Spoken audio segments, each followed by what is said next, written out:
Our speaker tonight is Jill Keating. Jill has been a member of Toastmasters since 2014. She attended her first meeting because she was tired of her sister bugging her to join, but all it took was that one meeting and she was hooked.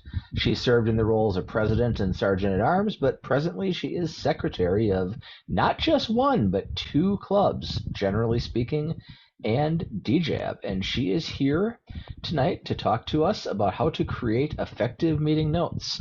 If you take meeting notes but feel like no one ever reads them, or that they get relegated to the obscure file, or worse, the circular file sometimes, you can join Jill tonight as she's going to discuss how to write meeting notes that people will actually read. Take it away, Jill. Thank you. Let me start by asking a few questions. Are any of you or have any of you worked as, performed as secretary to any clubs? Okay, Susan, you have. All right. So you have, oh, and Cindy. Okay, cool. So at least a couple of you have some idea of what it entails to go, oh, maybe I should be making notes. I literally did a TLI once. In fact, I think my first TLI presentation on secretary. And I asked around the room what their experiences had been. Almost all of them were brand new to the role. And as I started talking, a couple of them raised their hands and said, "Are we supposed to be taking notes?" And I thought, okay, well, first of all, no one has prepared you for this. You may need some mentors. Secondly, that is the essence of being secretary. We fulfill other duties, but a big one is notating the meeting and making sure that it's accessible to other people. A lot of people I have found in other groups. Actually, I'm not going to talk about this. I'm going to throw this out to the crowd too, because I do expect a little participation, at least in parts of this. So please feel free, unmute yourselves, speak up. How does it go in your other clubs? And I mean clubs that I am not a part of, because I am with some of you. How do your notes go? Do you ever see them after they're written? Anyone? Okay, so Susan, we see ours in her other club. No, I mean clubs that I'm not in. I know you see right. My other club, which is Menominee Falls Toastmasters. Okay. We have Yvonne taking our notes, and she is as good, if not equal, to what you do with DJAB. It's when you read her notes, it's as if you are going through that meeting again, but it's only hitting the high points, the things that need to be recorded so that they can be followed up on, assigned to somebody, checked on, whatever. But it's a nice detail that you can look back at any time and feel you were there and you got the gist of it, even if you weren't in the meeting. Oh, good. So they're not only read, but accessible. Yes. And I find that very important. How about anybody else? In other clubs that you're in, what has your experience been as far as the notes? Do you get to see them? Are they accessible to you? Do you find them helpful?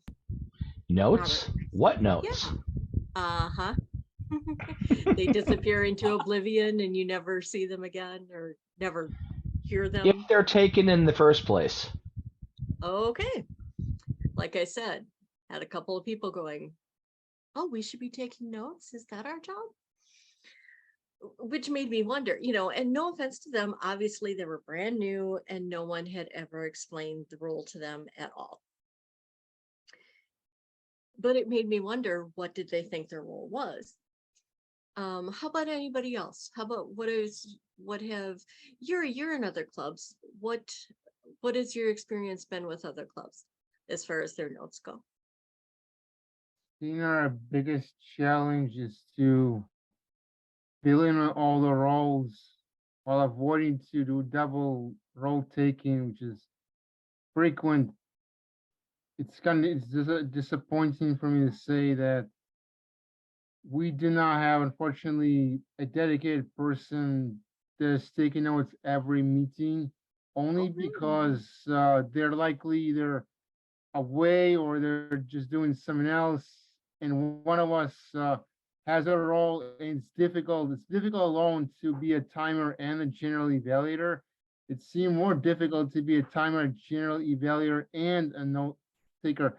It kind of does the service to some of the purposes of the key aspects we learn from each of those roles. Wow, that is difficult. Yes, you're absolutely right. I have tried hard most of the time to beg off being timer when I'm taking the notes, because it is really difficult to do both at the same time and do them well. And honestly, I tend to do the notes and forget about the times because I'm so unused to it. Fortunately, people really understand and they step up to be timer, and it's great. So, and Susan, I see your note about in chat about the participation. And Cindy, I see yours about sometimes the notes are just the meeting agenda redone. And I have some of that. I'm hoping to inspire you to flesh those out more. I know I have seen occasionally where, yeah, it's the meeting agenda redone basically in bullet points and just said, well, we did this, we did this, we did this. Okay, we kind of know that, but probably again, yeah, not terribly helpful. All right, what I'd like to do today is walk you through a PowerPoint I made.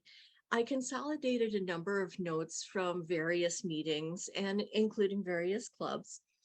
Don't worry, all G-rated, promise. And, but I'm also going to give you some ideas of things that we happen to do in our club. I don't know if you do them in yours, but since it's part of our meetings, I threw them in. Do with it what you will. If you want, just take it as an idea for your club, something different to do, if you don't happen to already. With that, I'm going to share my screen.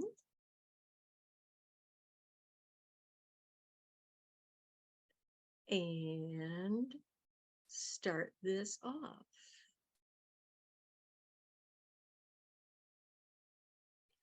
All right, can everyone see this okay?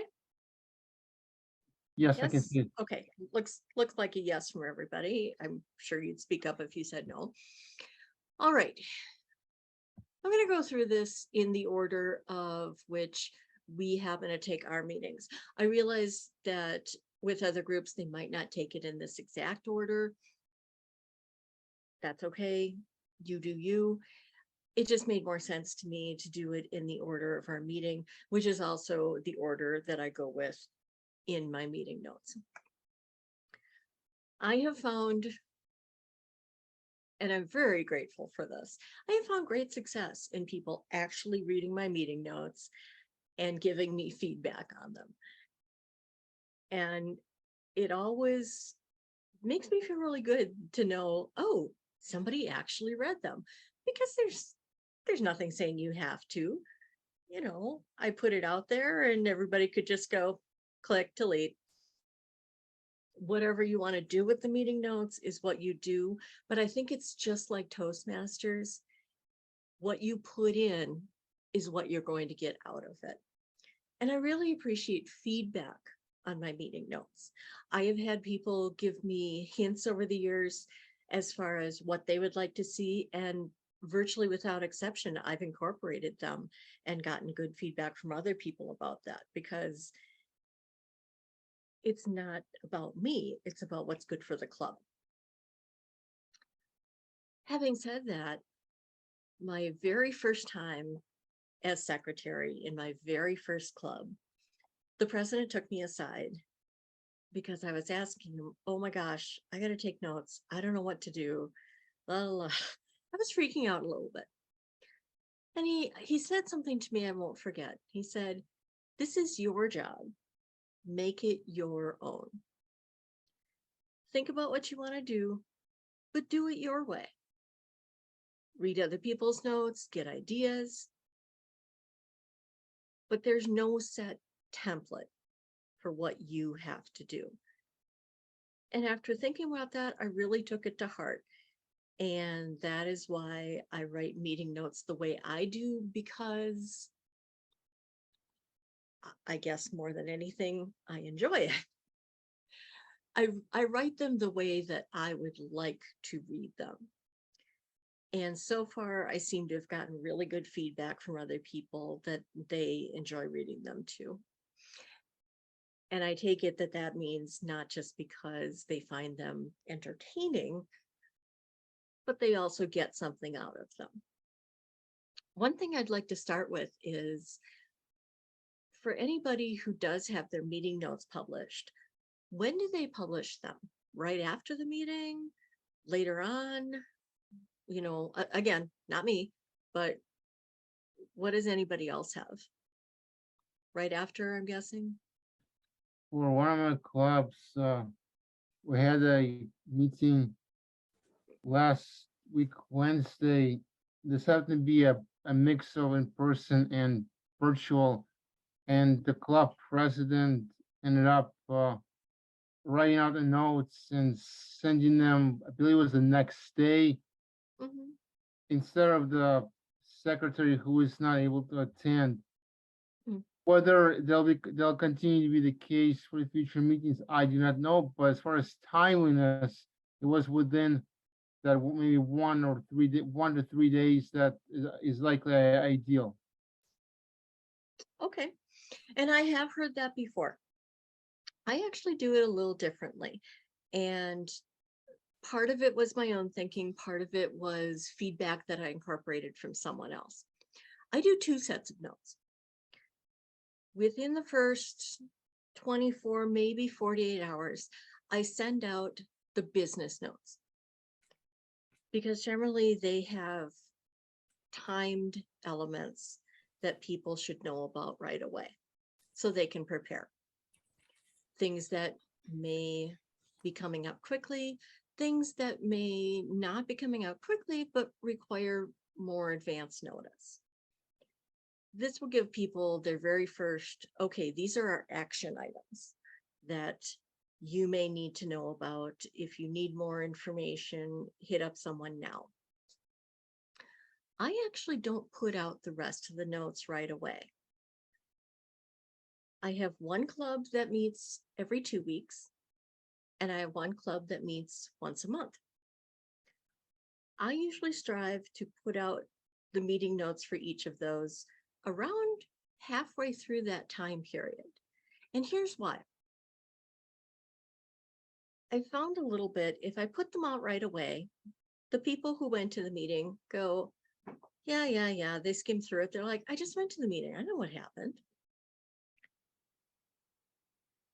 People who didn't go to the meeting, they might read them, but by the time our next meeting rolls around, they forget all about it. They go, well, maybe I'll go, maybe I won't, whatever. I have found more success that if I put them out around halfway through that time period, the people who went to the meeting, well, they probably forgot a little bit. They might go, oh, I think so-and-so gave a speech. They might not even remember what speeches did people give. Or maybe not, oh shoot, what was our table topics? I can't even remember. And certainly the people who didn't go, or guests who didn't happen to stop in last time, are going to have no idea. I find that halfway through is a good reminder. Kind of gets your juices flowing again. What kinds of stuff did we do? Oh yeah, I remember now. And an exciter for, oh, hey, in a week, that next meeting's coming up. We had so much fun. Yeah, I should go again. That's a good idea. Just enough time to get it on their calendar and not forget about it. I certainly like that better. That's my thought process. So far, I have had good feedback with that. No one that I know of has ever said, no, you should put them out right away. That's just my thinking on the matter. You guys do what seems most effective for your clubs, but that just happens to be how I'd handle it. Okay, getting into the meeting notes. One of my clubs has taken on the idea that the word of the day shouldn't just be used during the meeting. It's kind of like studying for a quiz and then cramming the night before and then forgetting everything the next day. Well, what good is that? These are supposed to build our vocabulary. Even if it's a word you know, incorporate it more in your life. The challenge that we have in this particular club for the word is to see how many times and how effectively we can use it from one meeting to the next.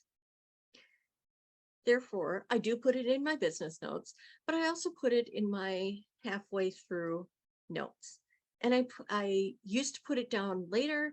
Someone suggested that I actually put it up top as a bigger reminder. So I've been doing that. For instance, in this particular meeting, we had the word surreal, meaning unbelievable or bizarre. And this is your meeting right up top. Hey, don't forget to use this word for the next week and report back next time. Did you have any good stories for, oh yeah, this was surreal and I definitely used it. Something like that. So that's one thing that we do that I think is a little different in one of our clubs. All right, guests. Can you guys see all of the text okay? Because I see my pictures are sort of, I don't know how your pictures are coming up. Mine come up along the side. So can you guys see the text okay? I can drag the It's Zoom display pictures from left to right, and then the right side becomes open. That's just a matter of just clicking and dragging for me at okay. least. I mean, I know what it says, so it's okay. All right. I always acknowledge the guests up top. And I always send the notes to not only the guests, definitely, who attended, but I have a template of all of our guests who have attended the meeting. Usually I keep it to like a year, and I have to remember to tweak mine recently because I haven't done it for a while.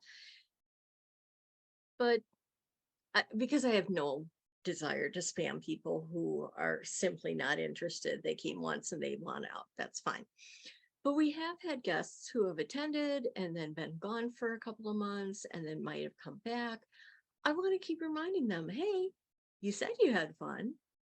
Do you want to try again? This is what we're doing. And at the very least, always acknowledge the guests that we had and tell them, thank you for coming. We really enjoyed your presence. Please come back anytime. We're not going to hardcore pressure you can't come back if you don't join. No, that's not our shtick. We're supposed to be an inclusive organization, and we try that very hard. And we have had success as far as guests who have attended a couple of times, and we always check in with them in the meeting going, hey, what did you think? But we don't do an arm twisting. And after they've been, maybe even 3, 4, 5 times, sooner or later, they often do join.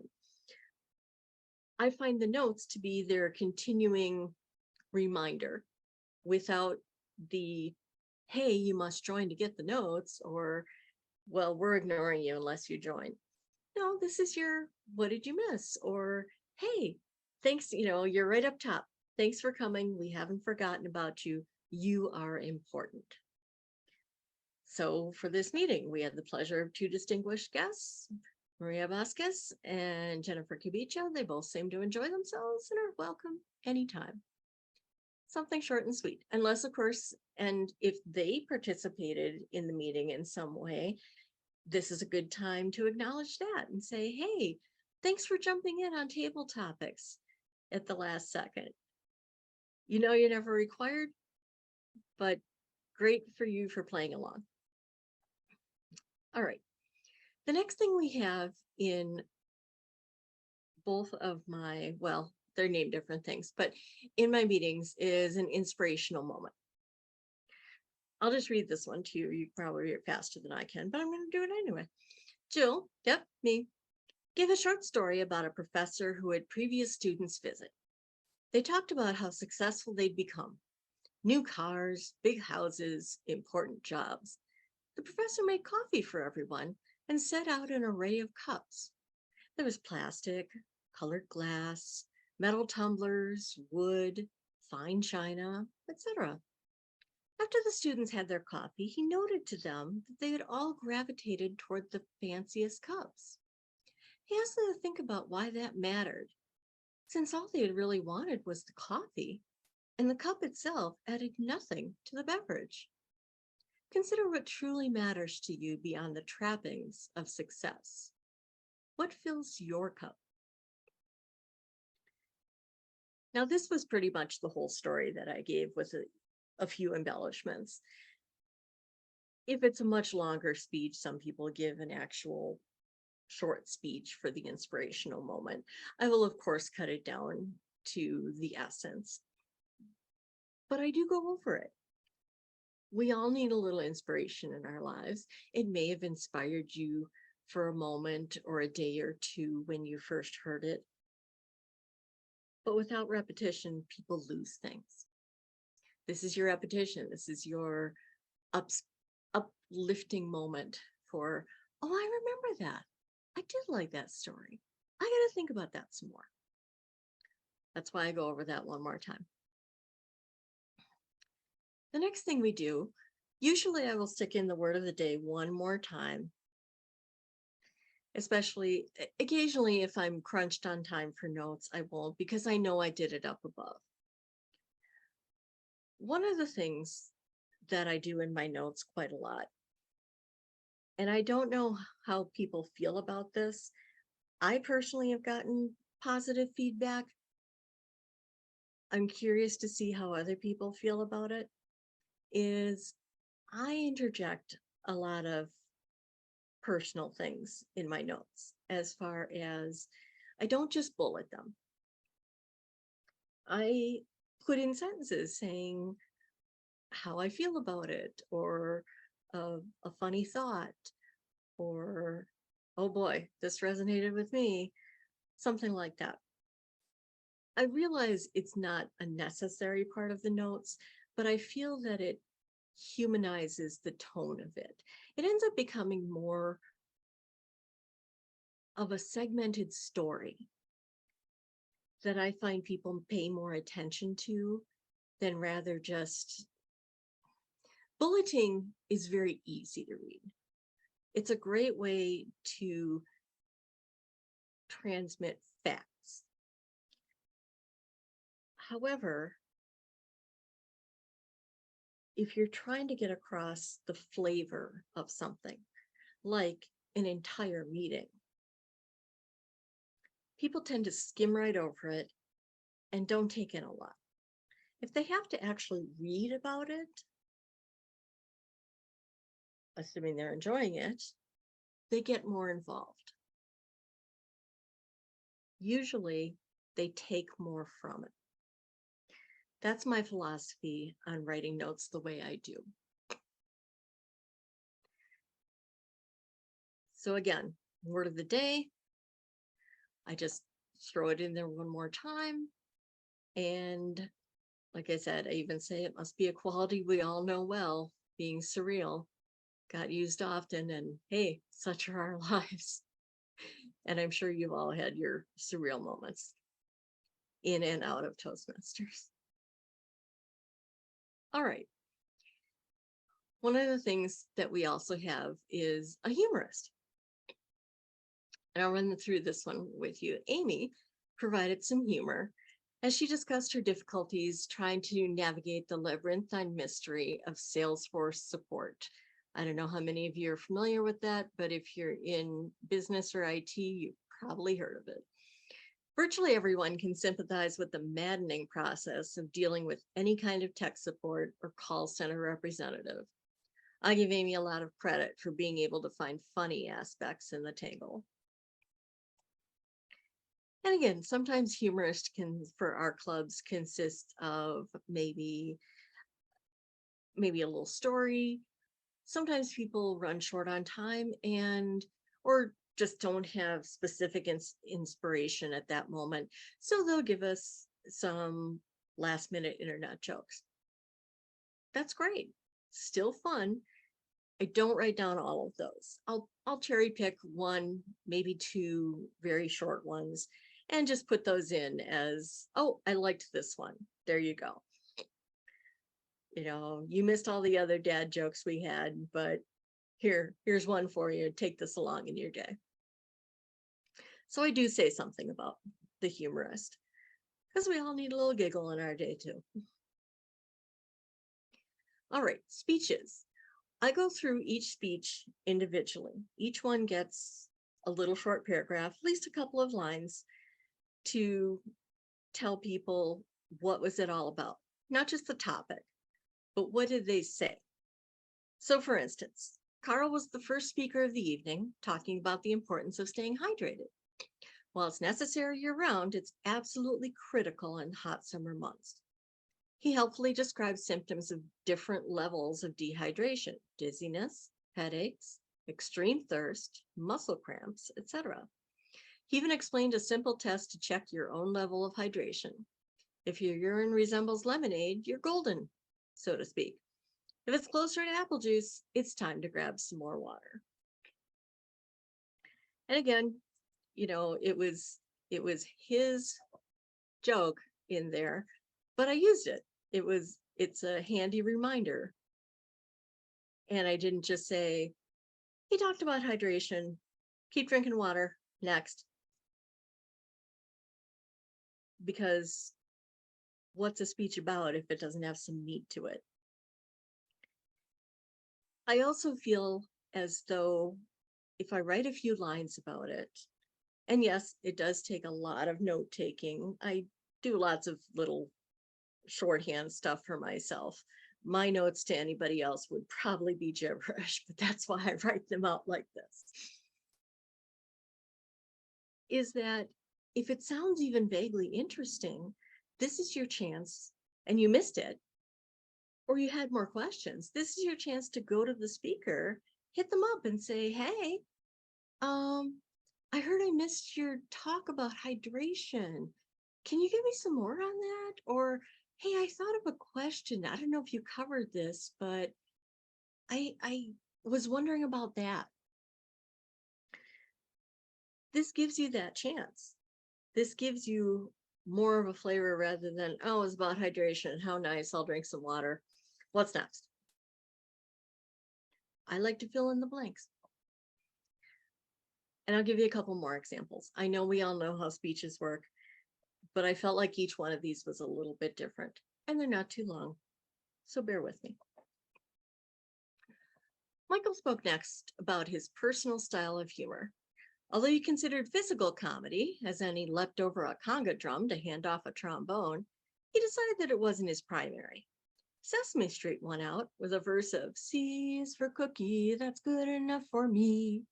We probably all know that one. I know how to do that song in sign language. Ask me for a demonstration. And it's true, I do. So if anybody actually reads that and comes back to me and says, hey, show me in sign language, that's a test for, did you read my notes? Third in the lineup was Amy. Now I like this one, not just because it's an example of notes, but we all really liked this speech. It's very thought-provoking, as is almost everything she says. Third in the lineup was Amy with they is you. She explained that when you're looking around and thinking, they should do something about that, take it on yourself. Leaders are responsible to be the they who get things done. One of the points she made really resonated with me. Ask a lot, but be happy with what you get. In other words, focus on the results rather than the expectation. Wise advice.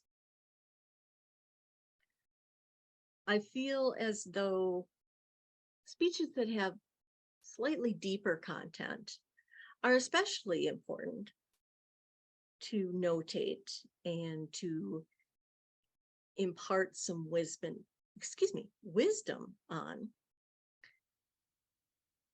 because these are what I would think of as life lessons. Toastmasters is certainly all about speaking and leadership. Those are our core values. I've gotten lots of great humorous moments over the years from my clubs. Always wonderful. Ralph Smedley himself said, "We learn best when we are laughing." But I have also found great value in some of the life lessons I've learned through a lot of the speeches and the inspirational moments that people have given us. It's deep, inspiring material. And I don't know what your personal experiences have been in your meetings, but I encourage you to look for that and to give it out yourself when you have something that you have learned that you think, boy, I wish people knew about this. Then give that speech, make that point, share it with other people. That's what we're here for. And by here, I don't just mean Toastmasters, I mean life. Okay, table topics. So much fun. Lori ran table topics. Now I give, before we read them, I'm going to say, when it comes to table topics, I always give what was the question, or questions, I should say, since we give a fresh one to each person. And I give each person's answer, and I do all of them. I don't just cherry pick and skip. I'll give 2 or 3. If 10 people participated, I give 10 answers. Table topics generally is supposed to be the really fun, lighthearted part of the meeting. Who wants to miss out on that? Even if you're not a fan of participating in table topics, I've gotten the message that most people at least like listening to them. What's the point in giving the question and that's it in my notes? All right, so you think about it, you formulate your own answer. That takes 30 seconds and you move on. To me, I feel it's more engaging to write down, here are all the questions. Here are everyone's answers. And it starts people thinking, oh, how would I answer this one? How would I answer that one? And also, it gives you more insight into your club members. You get to learn a little bit about every one of them. Maybe you don't really know any of them outside of the club, but interaction can really bring a club together, make them a cohesive unit. And I think sharing table topics can be a really important tool for that. Having said that, we'll go back to them. Sorry. Lori ran table topics by using random cards from her Give Me 3 game. Each person had to provide 3 short answers to the question or situation given. Amy, and now here's her question, 3 things you'll never buy again, and then her answer. Premier support for Salesforce, because she gave that speech, extended car warranty, and clothes from online. Mike, 3 situations when it's inappropriate to high five. After a shower in the gym while wearing only a towel, when seeing a friend driving in the car next to you, and right after sneezing. Carl, 3 things you have nightmares about. Bitcoin, speech contests, and our world in general. Michael, 3 things not to do on your first day at work. Depends on the job. Running around and shouting is okay in sports, but not in IT. It's never okay to high five in the bathroom or commit a code of conduct violation. And this is what I mean. People get very funny. People get very creative in their answers. And aside from letting yourself think, what are 3 things I'd never buy? Again, I learned my lesson. You get to have a giggle and you get to go, oh, so she got that extended car warranty too. And maybe she and I can have that conversation some night. All right. I always list the winners because what's the point in having that little feather in your cap if you can't celebrate it one more time? So there we go. Speaker, evals, table topics. I always include the business notes one more time. I know I sent out the business notes independently early on, but people don't always remember. This is your reminder. And I send out, now these just happen to be dates. If there are any other ones that we had, resolutions that we made, changes that we're making, anything at all, it gets its own bullet. I just happen to put down a couple of dated ones as a excuse me, a heads up. The open house meeting, there's your reminder, open house. If we have a theme, always put the theme. We don't always have a theme, but we do enjoy them. We do enjoy certain types of theme meetings or certain other types of meetings just to keep it fresh.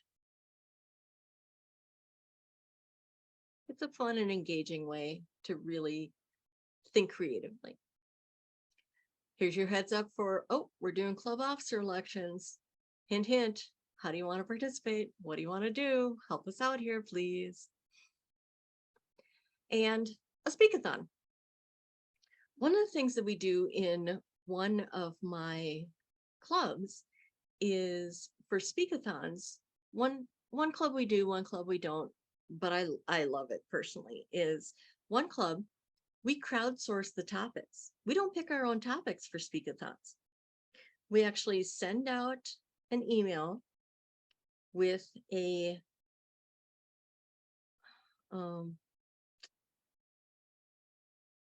I always forget. I think it's a Survey Monkey. Doodle poll. No, I think it's a Survey Monkey, whichever it is.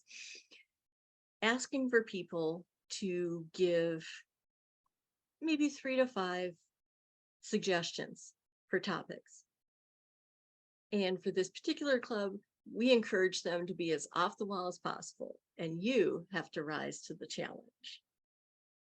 Once they're all gathered,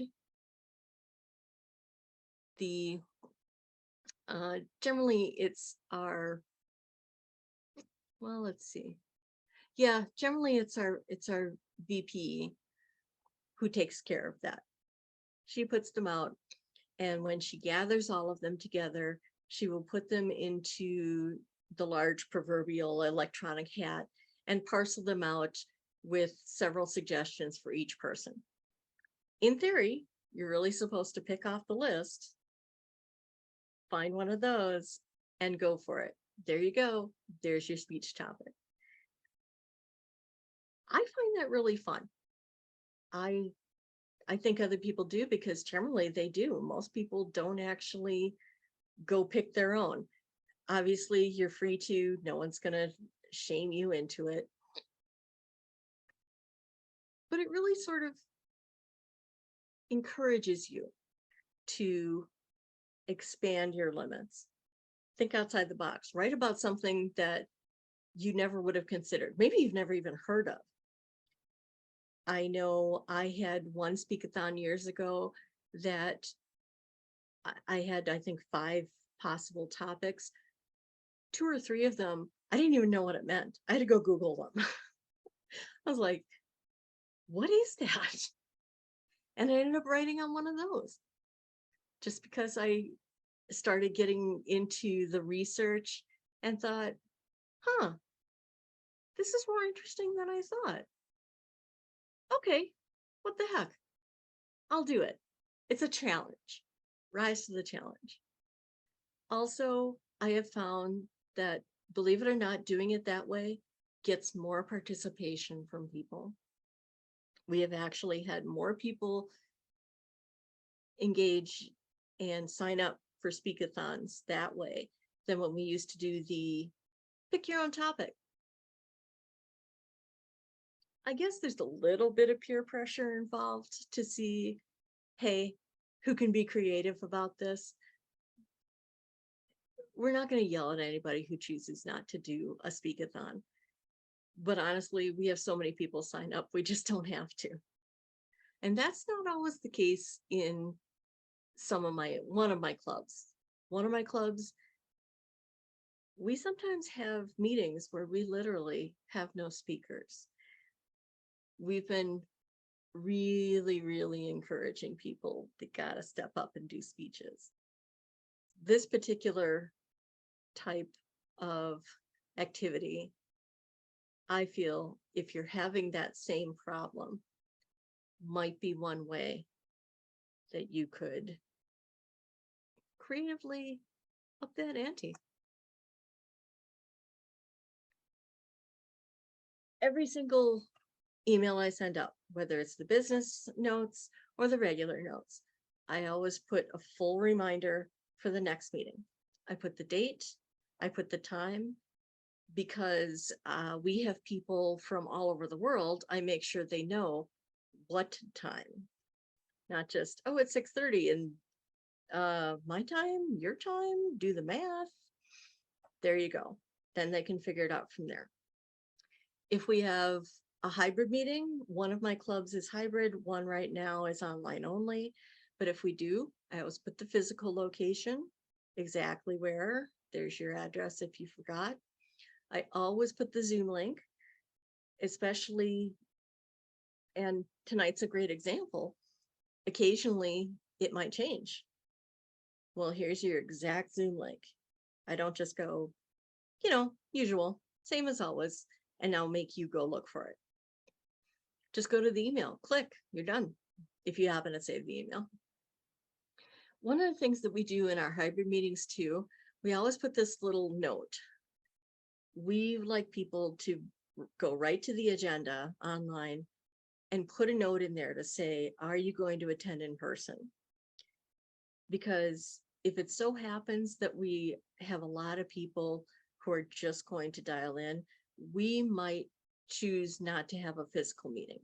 It's a little bit of a waste, honestly, to have only 2 people show up at the physical meeting, one of which is the person who schleps all the equipment and sets it up. Therefore, we put that on there. I think we've only had it happen once, maybe, but still, I think it's a very handy way to go. Not to have, or worse yet, to have everybody decide, oh, we're gonna have a snowstorm. Maybe we'll have someone be proactive and say, what do you say we make Wednesday online only so nobody has to go out in this? There's your reminder. Can everybody go to the agenda and just give us a, yep, online. Okay, we know. Thanks. This is just mine.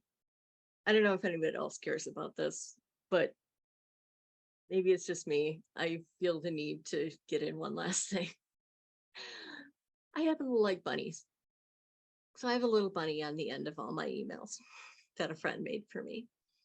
And I have one little line that I always put in there for whatever. I'll say whatever I think of, something I'm looking forward to, something we just did. Happy next holiday that's coming up, something. Just one last thing to go, fun. And here's my encouragement, take part in the speak-a-thon. When I say achieve that speech minimum, we have a tradition in one of my clubs that if you don't do a 2 speech minimum in the semester, let's say,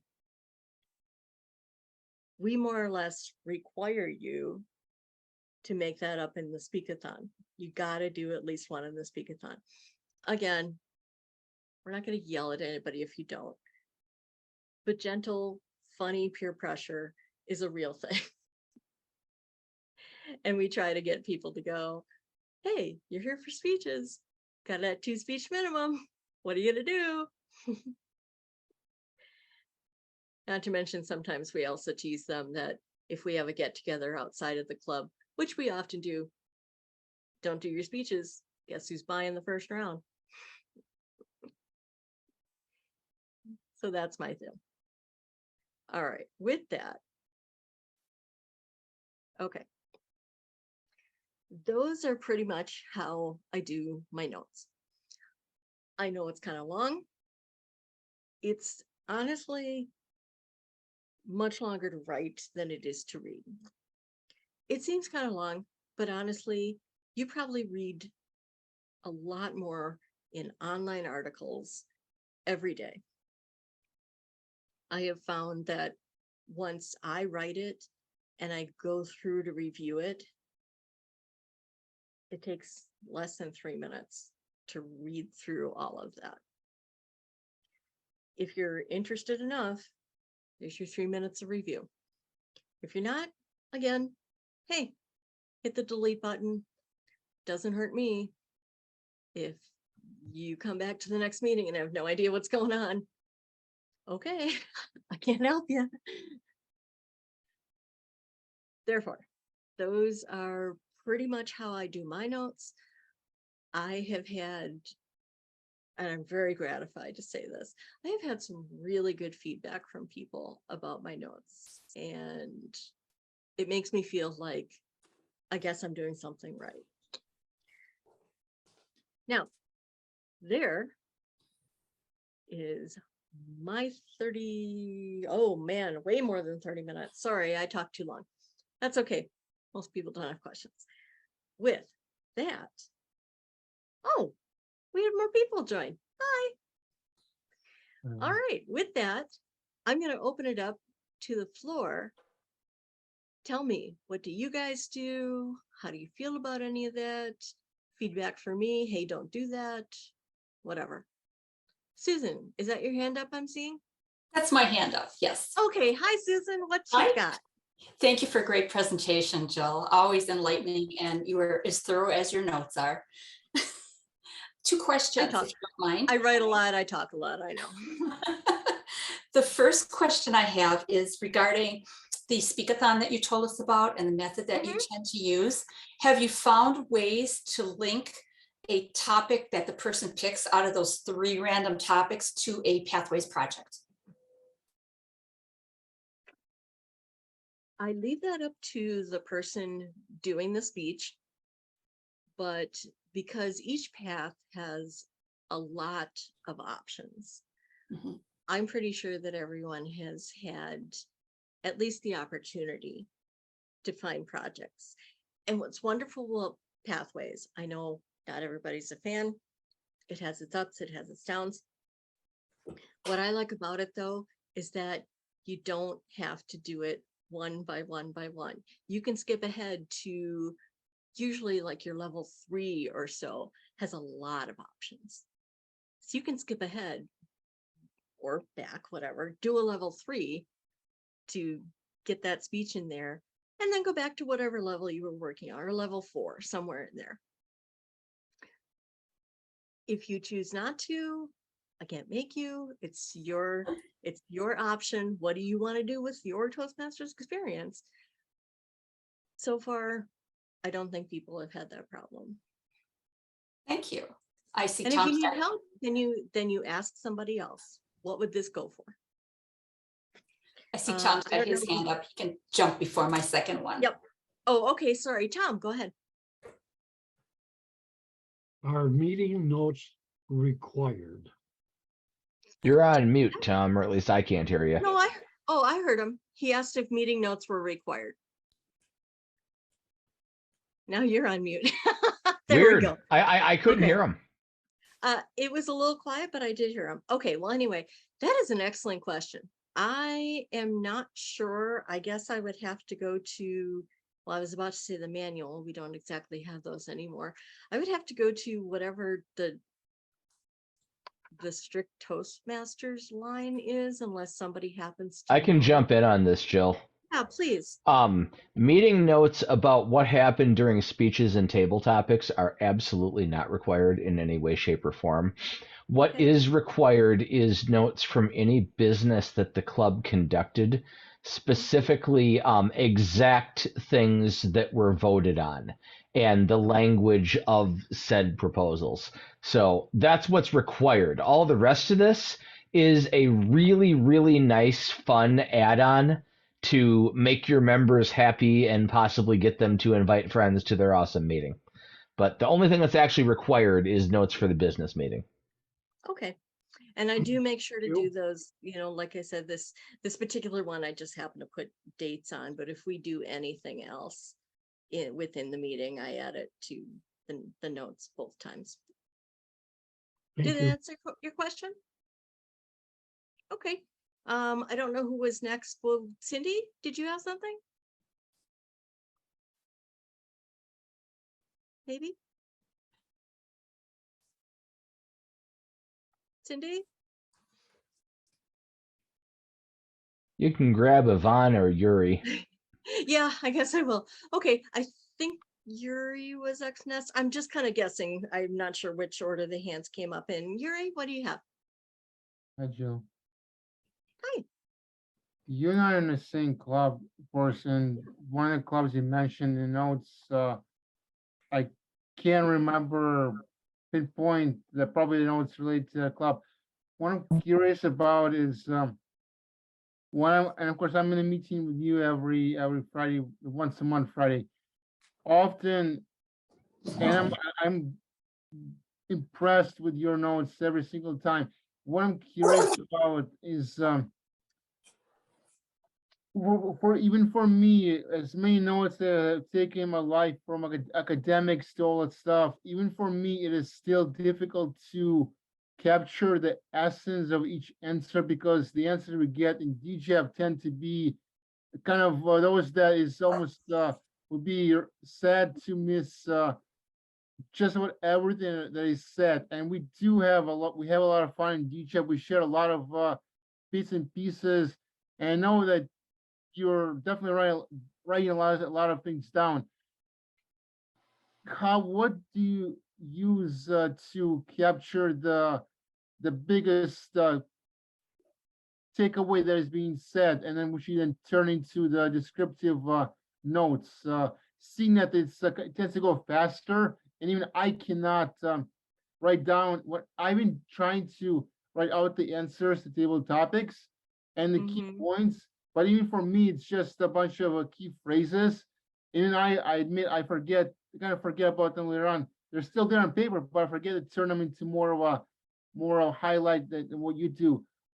Seeing that we have a lot of stuff going in DJAP, what is something that you found useful to do to capture that and still end up in your excellent notes?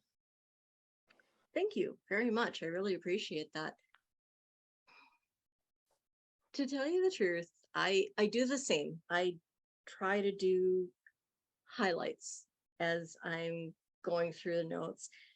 And honestly, sometimes after I've got, especially in something longer, a long answer to a table topic question, for instance, I will make a couple of notes. And unless I find something else that has really grabbed me, I probably shouldn't admit this, but I do. When I write it down, I will give the answer with the things I have. And then sometimes I'll just go ahead and put in something I think is funny for the rest. For instance, just a joke. So I miss things all the time. I do. I write really quick notes as fast as I can, sometimes just a couple of words to go, oh, it was about this and this and this.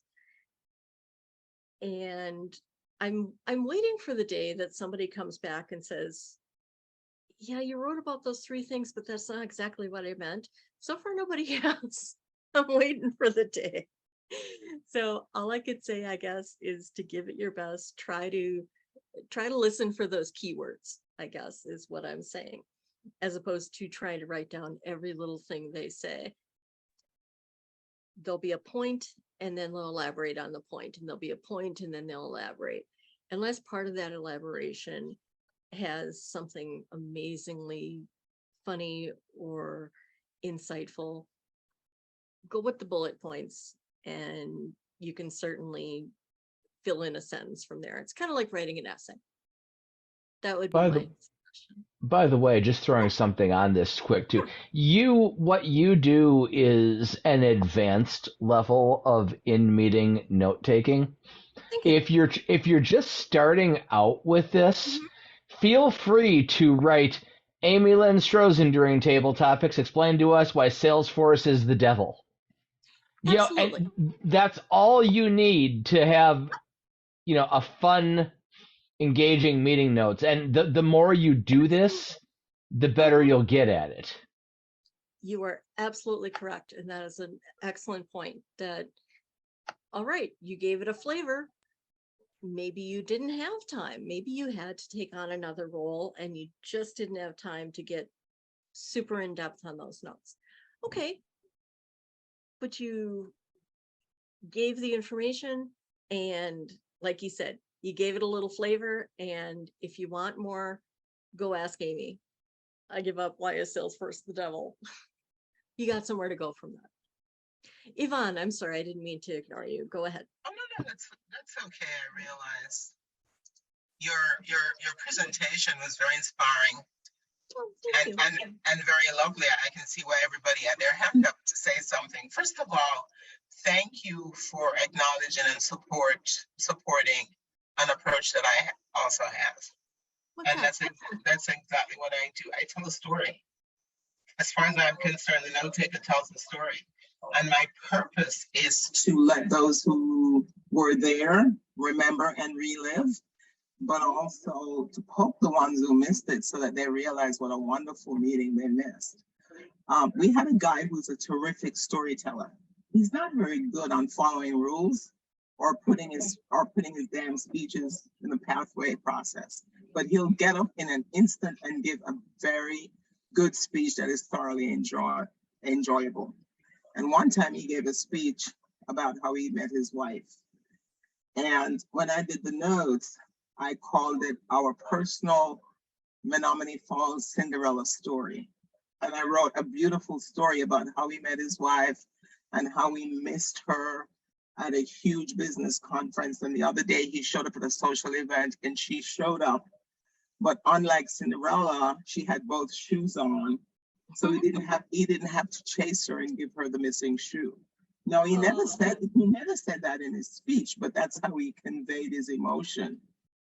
He was so touched by the speech that he shared it with his wife. He shared my minutes with his wife and stoked her interest that she came to a couple meetings because he had been trying to get her to a meeting for the longest time.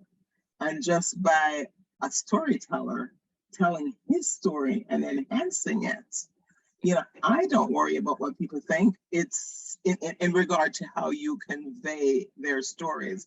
We are griots. We are the community griots, and we tell the story, and it's our interpretation of it. As long as it's not a lie and it's not offensive, it's okay. So I was just delighted to hear how you talk about that. And I do have a meeting notes template that is very short and very abbreviated, like Robert talked about. And if I'm training the next secretary, I start off with that. It's a template. It's a template, and you just fill in what happened.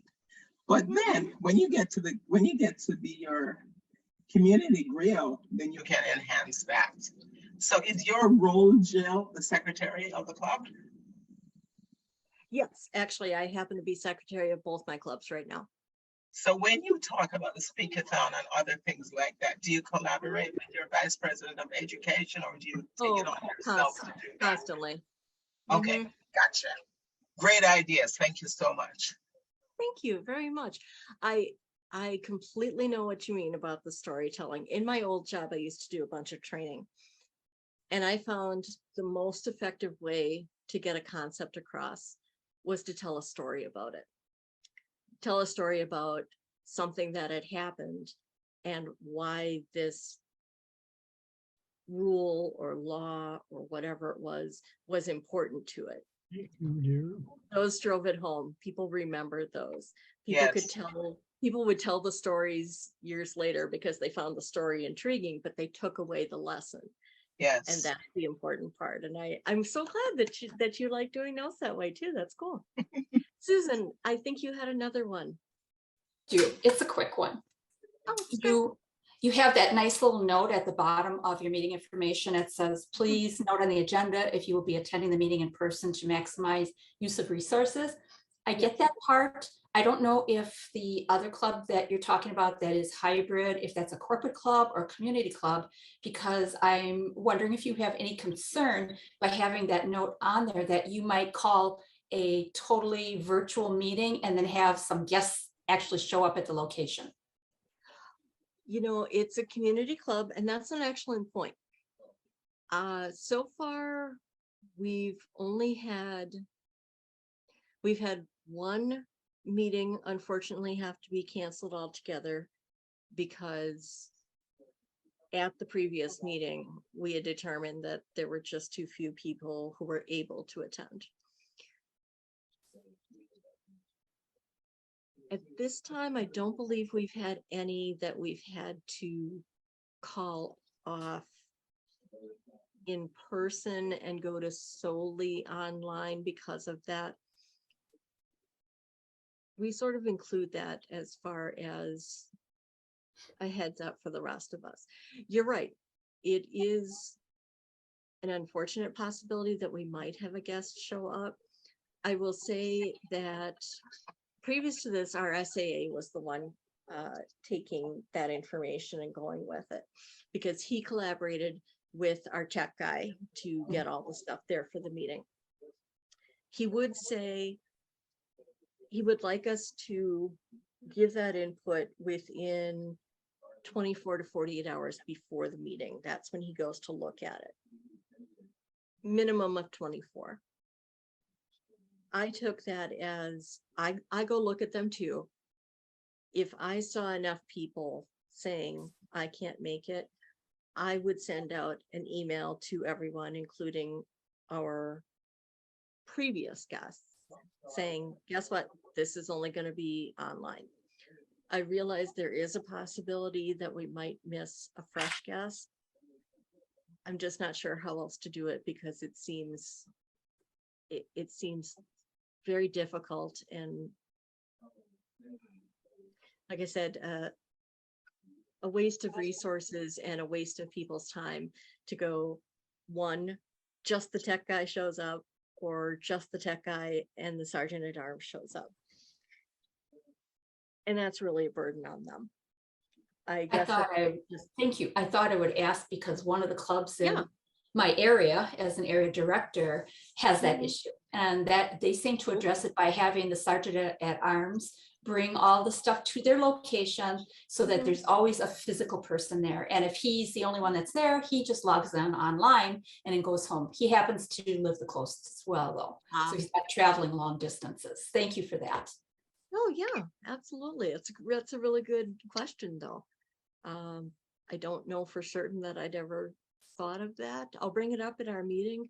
I have a feeling we'll probably do things the same way, but at least I would certainly have the backstop to send out an email to all of our members and all of our previous guests who we might think would come along, to give them the heads up going, we've decided we're just going to go online. There just aren't enough people. Or like this last time, very sadly, our next meeting is going to have to be online only because it just happens to be a confluence of events that a whole bunch of people are not going to be available at all.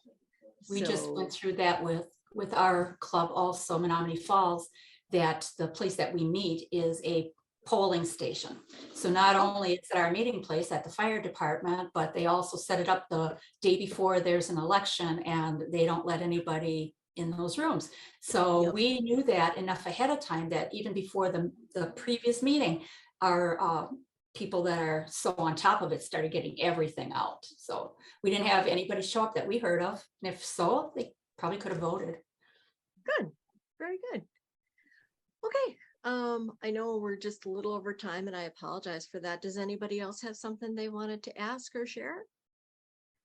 Hey, this is Cindy. I was able to get through my technical issues. All I saw wanted you- to, I missed you for a little bit. What's up? oh, no, I popped back. All I wanted to say was, oh my gosh, thank you for such a fresh look at what people can look at as, oh God, it's the secretary role. So super fresh. Nobody really, likes it. well, Except me. No, and I think what it is you tend to inherit the way people do it. And so I just really felt like a real kind of an injection of, wow, this is really something. So I just wanted to say thank you for taking that incredibly fresh approach. I love it. Thank you very much. I really appreciate that. Yeah, like I said, that first president said, make it your own.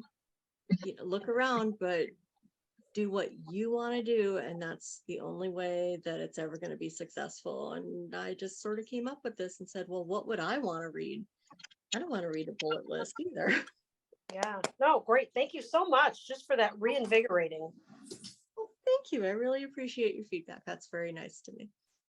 Yeah, Yeah. well, thank you. I can't thank, I guess, you for inviting me. I'll thank Keith later. Well, I did already, but thanks so Yeah. much for listening.